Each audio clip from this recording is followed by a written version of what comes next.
दोस्तों, आप सभी का एक बार फिर से स्वागत है आपके अपने चैनल द स्टोरी टेलर पर। फ्रेंड्स, आज हम सुनेंगे सिंहासन बत्तीसी की 30वीं पुतली की कहानी।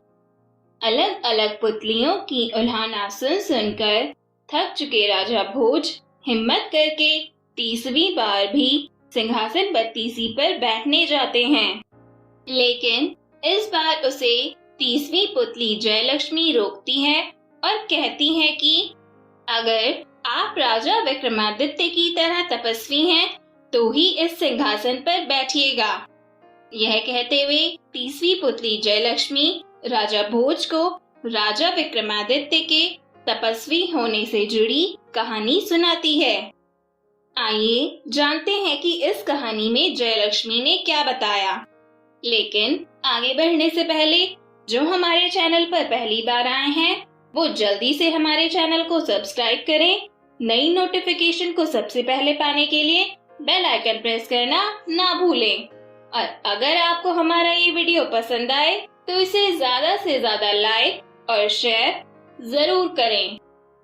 राजा विक्रमादित्य जितने बड़े राजा थे उतने ही बड़े तपस्वी भी थे। उन्होंने अपने तप से जान लिया था कि वे अब अधिक से अधिक 6 महीने जी सकते हैं। अपनी मृत्यु को आसन्न समझकर उन्होंने वन में एक कुटिया बनवा ली तथा राजकाज से बचा हुआ समय साधना में बिताने लगे। एक दिन राजमहल से कुटिया की तरफ आ रहे थे कि उनकी नजर एक मृग अर्थात हिरण पर पड़ी। हिरण अद्भुत था और ऐसा हिरण विक्रम ने कभी नहीं देखा था। उन्होंने धनुष हाथ में लेकर दूसरा हाथ तरकश में डाला ही था कि हिरण उनके समीप आकर मनुष्य की बोली में उनसे अपने प्राणों की भीख मांगने लगा। विक्रम को उस हिरण को मनुष्यों की तरह बोलते देख बड़ा आश्चर्य हुआ और उनका हाथ स्वतः थम गया। विक्रम ने उस हिरण से पूछा कि वह मनुष्यों की तरह कैसे बोल लेता है, तो वह बोला कि यह सब उनके दर्शन के प्रभाव से हुआ है। विक्रम की जिज्ञासा अब और बढ़ गई। उन्होंने उस हिरण से पूछा कि ऐसा क्यों हुआ, तो उसने बताना शुरू किया। मैं जन्मजात हिरण नहीं हूँ। मेरा जन्म मानव कुल में एक राजा के यहाँ हुआ। अन्य राजकुमारों की भांति मुझे भी शिकार खेलने का बहुत शौक था। शिकार के लिए मैं अपने घोड़े पर बहुत दूर तक घने जंगलों में घुस जाता था। एक दिन मुझे कुछ दूरी पर हिरण होने का आभास हुआ और मैंने आवाज को लक्ष्य करके एक बाण चलाया। दरअसल वह आवाज एक साधना रत योगी की थी जो बहुत धीमे स्वर में मंत्रोच्चार कर रहा था। तीर उसे तो नहीं लगा पर उसकी कनपटी को छूता हुआ पूरे वेग से एक वृक्ष के तने में घुस गया। मैं अपने शिकार को खोजते खोजते वहां तक पहुंचा तो पता चला मुझसे कैसा अनिष्ट होने से बच गया।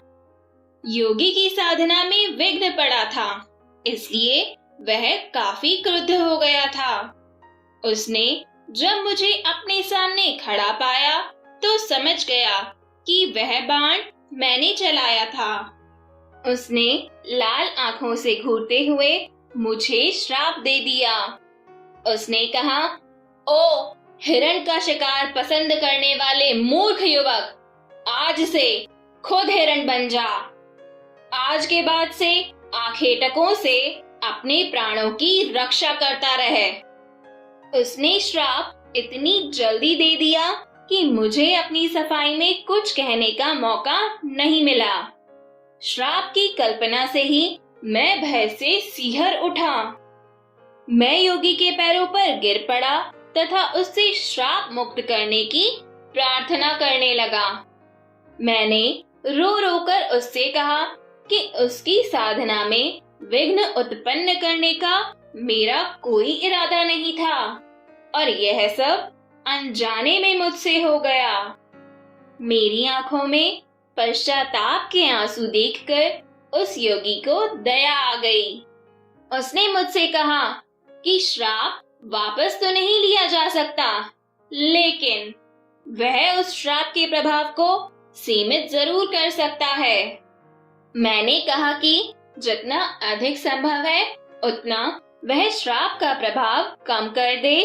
तो उसने कहा, तुम हिरण बनकर तब तक भटकते रहोगे जब तक महान और यशस्वी राजा विक्रमादित्य के दर्शन नहीं हो जाएं। विक्रमादित्य के दर्शन से ही तुम मनुष्यों की भांति बोलना शुरू कर दोगे। विक्रम को अब जिज्ञासा हुई कि वह मनुष्यों की भांति बोल तो रहा है, मगर मनुष्य में परिवर्तित नहीं हुआ है।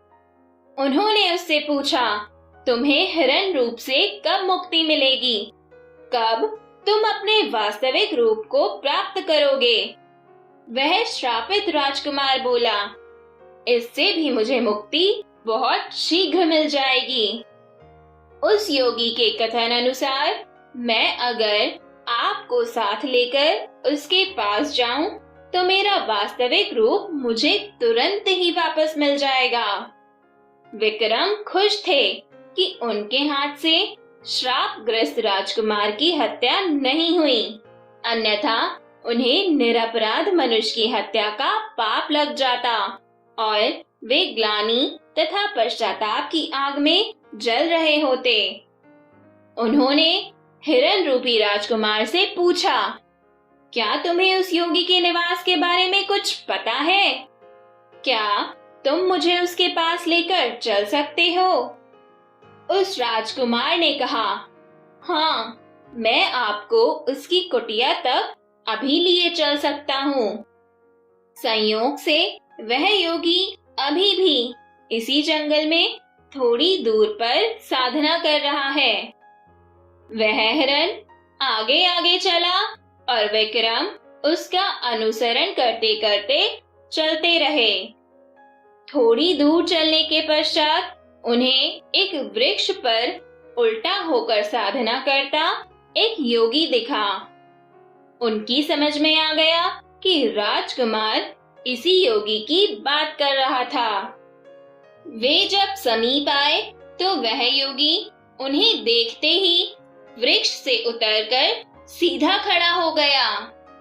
उसने विक्रम का अभिवादन किया तथा दर्शन देने के लिए उन्हें नतमस्तक होकर धन्यवाद दिया। विक्रम समझ गए कि वह योगी उनकी ही प्रतीक्षा कर रहा था, लेकिन उन्हें जिज्ञासा हुई कि वह उनकी प्रतीक्षा क्यों कर रहा था। पूछने पर उसने उन्हें बताया कि सपने में एक दिन इंद्रदेव ने उन्हें दर्शन देकर कहा था कि महाराजा विक्रमादित्य ने अपने कर्मों से देवताओं सा स्थान प्राप्त कर लिया है तथा उनके दर्शन प्राप्त करने वाले को इंद्रदेव या अन्य देवताओं के दर्शन का फल प्राप्त होता है। मैं इतनी कठिन साधना सिर्फ आपके दर्शन का लाभ पाने के लिए कर रहा था, उस योगी ने कहा। विक्रम ने पूछा कि अब तो उसने उनके दर्शन प्राप्त कर लिए हैं, क्या उनसे वह कुछ और चाहता है? इस पर योगी ने उनसे उनके गले में पड़ी इंद्रदेव के मूंगे वाली माला मांगी। राजा ने खुशी खुशी वह माला उसे दे दी। योगी ने उनका आभार प्रकट किया ही था कि श्रापित राजकुमार फिर से मानव बन गया। उसने पहले विक्रम के फिर उस योगी के पांव छुए। राजकुमार को लेकर विक्रम अपने महल आए। दूसरे दिन अपने रथ पर उसे बैठाकर उसके राज्य चल दिए, मगर उसके राज्य में प्रवेश करते ही सैनिकों की टुकड़ी ने उनके रथ को चारों ओर से घेर लिया तथा राज्य में प्रवेश करने का उनका प्रयोजन पूछने लगे। राजकुमार ने अपना परिचय दिया और रास्ता छोड़ने को कहा। उसने जानना चाहा कि उसका रथ रोकने की सैनिकों ने हिम्मत कैसे की। सैनिकों ने उसे बताया कि उसके माता पिता को बंदी बनाकर कारागार में डाल दिया गया है और अब इस राज्य पर किसी और का अधिकार हो चुका है। क्योंकि राज्य पर अधिकार करते वक्त राजकुमार का कुछ पता नहीं चला, इसलिए चारों तरफ गुप्तचर उसकी तलाश में फैला दिए गए थे। अब उसके खुद हाजिर होने से नए शासक का मार्ग और प्रशस्त हो गया है। राजा विक्रमादित्य ने उन्हें अपना परिचय नहीं दिया और खुद को राजकुमार के दूत के रूप में पेश करते हुए कहा कि उनका एक संदेश नए शासक तक भेजा जाए। उन्होंने उस टुकड़ी के नायक को कहा कि नए शासक के सामने दो विकल्प हैं, या तो वह असली राजा और रानी को उनका राज्य सौंपकर चला जाए या युद्ध की तैयारी करे। उस सेना नायक को बड़ा अजीब लगा। उसने विक्रम का उपहास करते हुए पूछा कि युद्ध कौन करेगा? क्या वही दोनों युद्ध करेंगे? उसको उपहास करता देख उनका क्रोध 7वें आसमान पर पहुंच गया। उन्होंने तलवार निकाली और उसका सर धड़ से अलग कर दिया। सेना में भगदड़ मच गई। किसी ने दौड़कर नए शासक को खबर की। वह तुरंत सेना लेकर उनकी ओर दौड़ा। विक्रम इस हमले के लिए तैयार बैठे थे।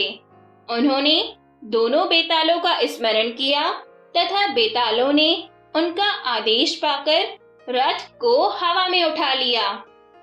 उन्होंने वह तिलक लगाया जिससे अदृश्य हो सकते थे और रथ से कूद गए। अदृश्य रहकर उन्होंने दुश्मनों को गाजर मूली की तरह काटना शुरू कर दिया। जब सैकड़ों सैनिक मारे गए और दुश्मन नजर नहीं आया तो सैनिकों में भगदड़ मच गई और राजा को वहीं छोड़ अधिकांश सैनिक रण क्षेत्र से भाग खड़े हुए। उन्हें लगा कि कोई पैशाचिक शक्ति उनका मुकाबला कर रही है। नए शासक का चेहरा देखने लायक था। वह आश्चर्यचकित और भयभीत तो था ही, हताश भी दिख रहा था। उसे हतप्रभ देख विक्रम ने अपनी तलवार उसकी गर्दन पर रख दी तथा अपने वास्तविक रूप में आ गए। उन्होंने उस शासक से अपना परिचय देते हुए कहा कि या तो वह इसी क्षण यह राज्य छोड़कर भाग जाए या प्राण दंड के लिए तैयार रहे। वह शासक विक्रमादित्य की शक्ति से परिचित था तथा उनका शौर्य आंखों से देख चुका था। अतः वह उसी क्षण उस राज्य से भाग गया। वास्तविक राजा रानी को उनका राज्य वापस दिलाकर वे अपने राज्य की ओर चल पड़े। रास्ते में एक जंगल पड़ा। उस जंगल में एक हिरण उनके पास आया तथा एक सिंह से अपने को बचाने को बोला, मगर महाराजा विक्रमादित्य ने उसकी मदद नहीं की। वे भगवान के बनाए नियम के विरुद्ध नहीं जा सकते थे। शेर भूखा था और हिरण आदि जानवर ही उसकी क्षुधा शांत कर सकते थे। यह सोचते हुए उन्होंने शेर को हिरण का शिकार करने दिया। कहानी समाप्त होते ही 30वीं पुतली जयलक्ष्मी ने राजा भोज से कहा कि अगर आप भी राजा विक्रमादित्य की तरह पराक्रमी हैं और आपके अंदर भी तपस्वी भाव है तो ही सिंहासन पर बैठिएगा, अन्यथा नहीं। इतना कहते ही 30वीं पुतली जयलक्ष्मी वहां से उड़ जाती है। तो दोस्तों, हमारी आज की ये कहानी भी यही खत्म होती है। और इस कहानी से हमें यह सीख मिलती है कि हमें दूसरों की मदद करनी चाहिए और कभी हमसे अनजाने में गलती हो जाए तो उसका पश्चाताप जरूर करना चाहिए। और अब बारी है आपकी लाइफ के लिए मेरी एक इम्पोर्टेंट सलाह की। A stone is broken by the last stroke of hammer. This doesn't mean that the first stroke is useless. Success is the result of continuous efforts. So friends, life में success पाने के लिए efforts करते रहिए और मेरे साथ enjoy करते रहिए मेरी इंटरेस्टिंग ऑडियो टेल्स। हम सब फिर मिलेंगे नेक्स्ट वीडियो में सिंहासन बत्तीसी की एक और कहानी के साथ। Till then, take care, bye bye and have a good day friends.